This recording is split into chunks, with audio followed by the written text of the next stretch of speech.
வணக்கம். முருகன் வீலாக் வெளிநாட்டு செய்திகள் வாசிப்பது உங்கள் முருகன்.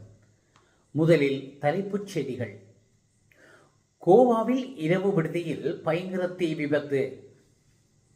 உலகின் மிக உயரமான விடுதி துபாயில் திறப்பு. டொல்பின் சரணாலயம் அமைக்கும் இத்தாலி. தென்னாப்பிரிக்காவில் துப்பாக்கிச் சூடு, 11 பேர் உயிரிழப்பு, 14 பேர் படுகாயம்.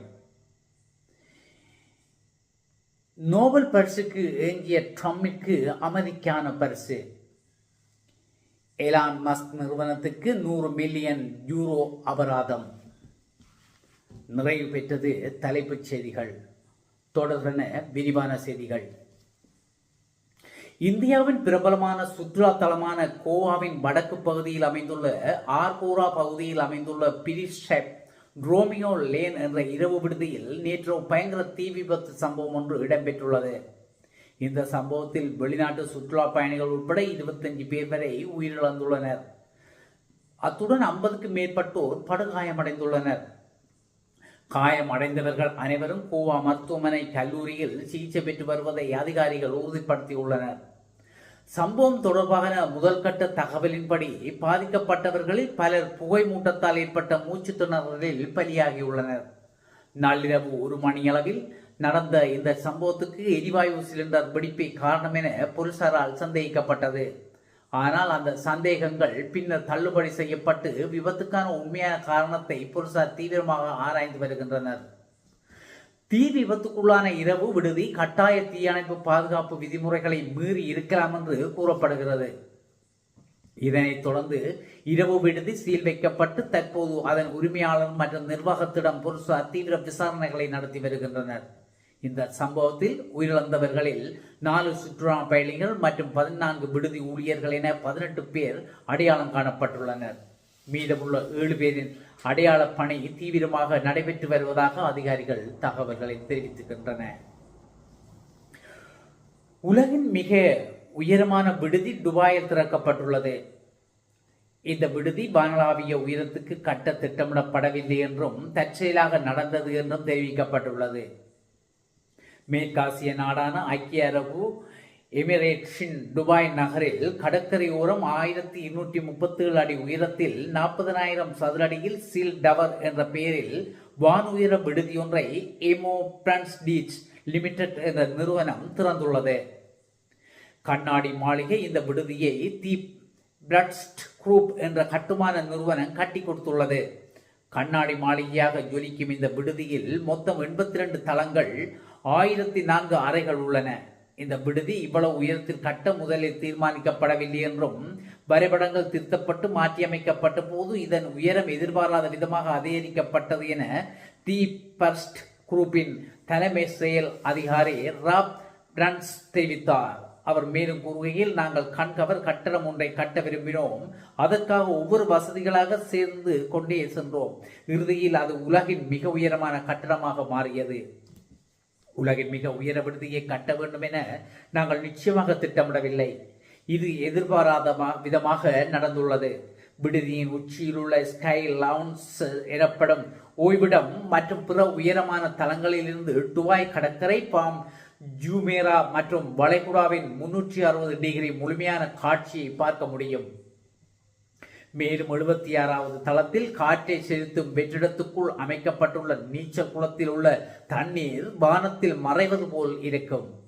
பாரம்பரிய செங்குத்தான பூங்காக்கள் உள்ளிட்ட சிறப்பம்சங்களுடன் மேல்தளத்தில் பிரிட்டனை தளமாக கொண்ட டட்டு பிராண்டு உட்பட மொத்தம் 8 உணவகங்கள் அமைக்கப்பட்டுள்ளன.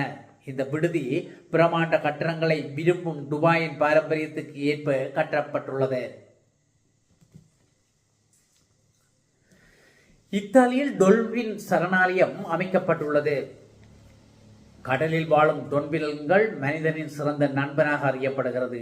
ஆனால் கடல் மாசுபாடு காரணமாக டொல்பின்கள் பல்வேறு இன்னல்களுக்கு உள்ளாவதால் ஐரோப்பிய நாடுகளில் உள்ள பல கடல் பூங்காக்கள் தொடர்ந்து மூடப்பட்டு வருகின்றன. இதனால் டொல்பின்களின் வாழிடங்களுக்கு சிக்கல் ஏற்பட்டுள்ளது. இதனையடுத்து மத்திய தரை கடற்பகுதியில் ஐரோப்பாவிலேயே முதல் முறையாக டொல்பின்களுக்கான சரணாலயத்தை அமைக்க இத்தாலி அரசாங்கம் முடிவு செய்தது. இதற்காக ஷான் பாலோ தீவு அருகே டெரோ இண்டோ வளைகுடாவில் கடந்த 2023ஆம் ஆண்டு அரசாங்க அனுமதி வழங்கியது. இயற்கையான சூழலில் அமைக்கப்பட்டு வரும் இந்த சரணாலயம் அமைக்கும் பணி தற்போது முடிய நிலையில் உள்ளது. பணிகள் நிறைவடைந்ததும் அடுத்த ஆண்டு இந்த சரணாலயம் திறக்கப்படும் என இத்தாலி சுற்றுச்சூழல் அமைச்சகம் தெரிவித்துள்ளது. நீங்கள் கேட்டுக்கொண்டும் பார்த்து கொண்டும் இருப்பது முருகன் விலாகின் வெளிநாட்டு செய்திகள். செய்திகளை நீங்கள் பார்ப்பதற்கு இந்த இணையதளத்தை சப்ஸ்கிரைப் செய்து லைக் பண்ணுங்கள். தொடர்கின்றது செய்திகள்.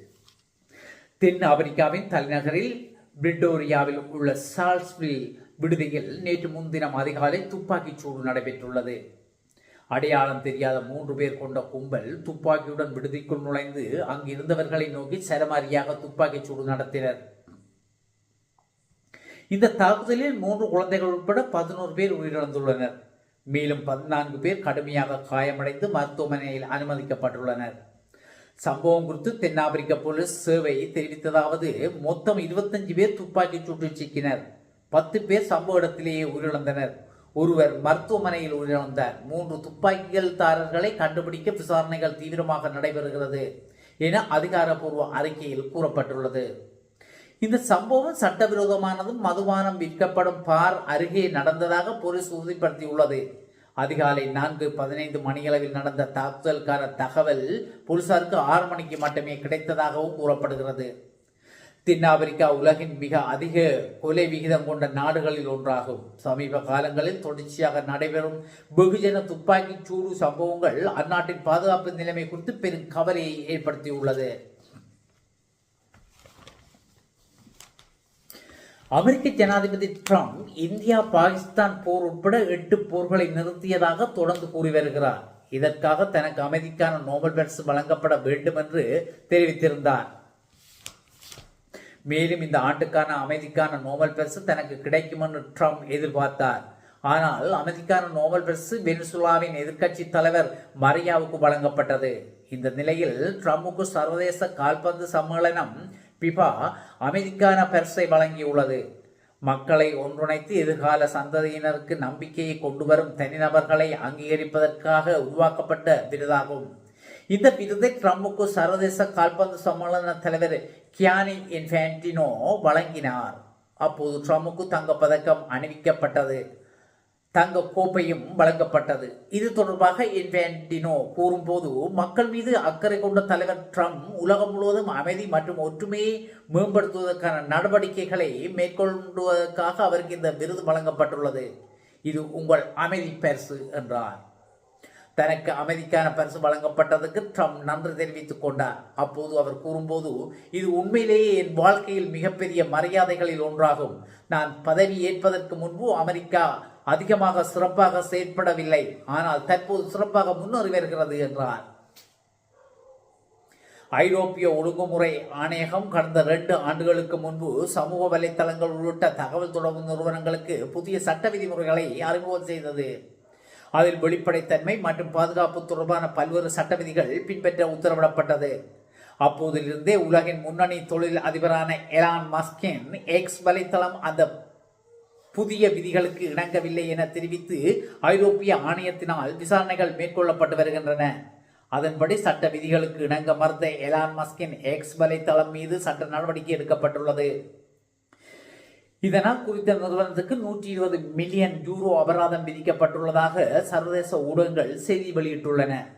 குறித்த எக்ஸ் வலைத்தளத்தில் சில இடங்களில் பாதுகாப்பற்ற ஏமாற்றம் வடிவமைப்புகள் இருப்பதாகவும் ஆய்வாளர்களுக்கு தேவையான தரவுகளை தர மறுப்பது உள்ளிட்ட காரணங்களால் இந்த நடவடிக்கை எடுக்கப்பட்டிருப்பதாகவும் சர்வதேச ஊடகங்கள் செய்தி வெளியிட்டுள்ளன. இத்துடன் இந்த வெளிநாட்டு செய்தி அறிக்கை நிறைவு பெறுகிறது. மீண்டும் ஒரு வெளிநாட்டு செய்திகளில் உங்களை சந்திக்கும் வரை உங்கள் அனைவரிடமிருந்தும் விடைபெற்றுக் கொள்வது உங்கள் அன்பின் முருகன். நன்றி.